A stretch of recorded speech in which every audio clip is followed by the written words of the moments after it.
അങ്ങനെ ഇന്നായിരുന്നു പെരുന്നാള്.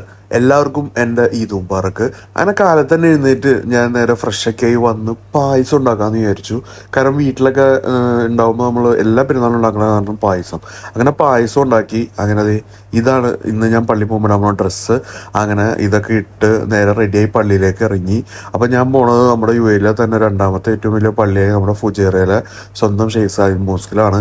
അങ്ങനെ പള്ളിയിലെത്തി നിസ്കാരവും കുത്തുബയൊക്കെ കഴിഞ്ഞ് അങ്ങനെ പുറത്തേക്ക് ഇറങ്ങി. ഇവിടെ എല്ലാവരും ഫോട്ടോസൊക്കെ എടുത്തുകൊണ്ടിരിക്കണം. അങ്ങനെ ഞാനും കുറച്ച് ഫോട്ടോസൊക്കെ എടുത്തു. ഫോട്ടോസ് എടുത്ത് നേരെ തിരിച്ച് റൂമിലേക്ക് പോകുന്നു. അങ്ങനെ റൂമിലെത്തി നേരത്തെ ഉണ്ടാക്കി വെച്ച പായസമൊക്കെ കുടിച്ച് കുറച്ചു നേരം കിടന്നുറങ്ങി. അങ്ങനെ ഉറക്കത്തിൽ നിന്ന് എണിച്ച് വീണ്ടും കുറച്ച് പായസമൊക്കെ കുടിച്ച് അങ്ങനെ ഇരുന്നു. പിന്നെ ഞാൻ ഇന്നലെ റൺ ചെയ്ത ആഡ്സും കാര്യങ്ങളൊക്കെ ഒന്ന് അനലൈസ് ചെയ്തു. എങ്ങനെയുണ്ട്, നന്നായിട്ട് പോകണ്ടോ എന്നൊക്കെ ഉള്ളത് നോക്കി. അത് കഴിഞ്ഞ് പിന്നെ ഉച്ചയായപ്പോൾ എന്തെങ്കിലും കഴിക്കാമെന്ന് വിചാരിച്ചു. ആദ്യം ഞാൻ ബിരിയാണി ഉണ്ടാക്കാമെന്നാണ് വിചാരിച്ചത്. പിന്നെ പ്ലാൻ ഡ്രോപ്പ് ചെയ്തു. അങ്ങനെ ഞാൻ മന്തി ഓർഡർ ചെയ്തു. ഇതാണ് ഫുജൈറയിലെ വൺ ഓഫ് ദി ബെസ്റ്റ് മന്തി. അടിപൊളി എന്ന് പറഞ്ഞാൽ അടിപൊളിയാണ്. അങ്ങനെ അതൊക്കെ കഴിച്ചു. പിന്നെയും കുറച്ചു നേരം കിടന്നെഴുന്നേറ്റ് അങ്ങനെ രാത്രിയായി. പിന്നെ കുറച്ച് പായസമൊക്കെ കുടിച്ചു. അപ്പോൾ ഇനി അടുത്ത വീഡിയോയിൽ കാണാം. അതുവരേക്കും ഇൻഷാ അല്ലാഹ് ബൈ.